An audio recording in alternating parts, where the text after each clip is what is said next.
காத்தாயி அம்மனின் அருளடியவர்கள் அனைவருக்கும் வணக்கம். இன்றைய தினம் மகிழ்வான செய்தி உங்களை வந்தடைய வாழ்த்துகள். அபிராமி அந்தாதி பாடல் எண் 56. யாவரையும் வசீகரிக்கக்கூடிய ஆற்றல் உங்களுக்கு உண்டாக இந்த பாடலை படியுங்கள், கேளுங்கள். ஒன்றாய் அரும்பி பலவாய் விரிந்து இவ்வுலகெங்குமாய் நின்றாள், அனைத்தையும் நீங்கி நிற்பாள் எந்தன் நெஞ்சினுள்ளே, பொன்றாது நின்று புரிகின்றவா இப்பொருள் அறிவார், அன்று ஆலிலையில் துயின்ற பெம்மானும் என் ஐயனுமே. அபிராமி அன்னை ஒருவள்தான் உலகெங்கும் நிறைந்திருக்கும் பராசக்தி. ஒரே வடிவமாகவும் ஏனைய பல சக்திகளின் வடிவங்களாகவும் அவளே திகழ்கின்றாள்.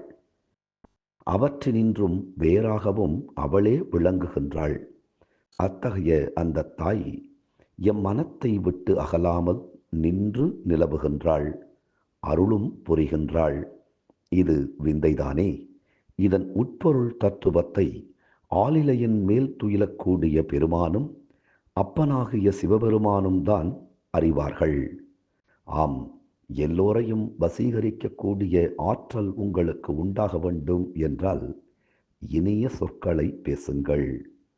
ஆம், இனிய உளவாக இன்னாத கூறல் கனியிருப்ப காய் கவர்ந்தற்று என்பார் வள்ளுவர். இனிய சொற்களை பேசுங்கள். காய் போல கசப்பும் புளிப்பும் நிறைந்த சொற்களை தவிர்த்து இனிய சொற்களை பேசுங்கள். இதனுடைய பொருள் இன்னும் விரியும். அதை பிறகொரு நாள் நாம் சிந்திக்கலாம்.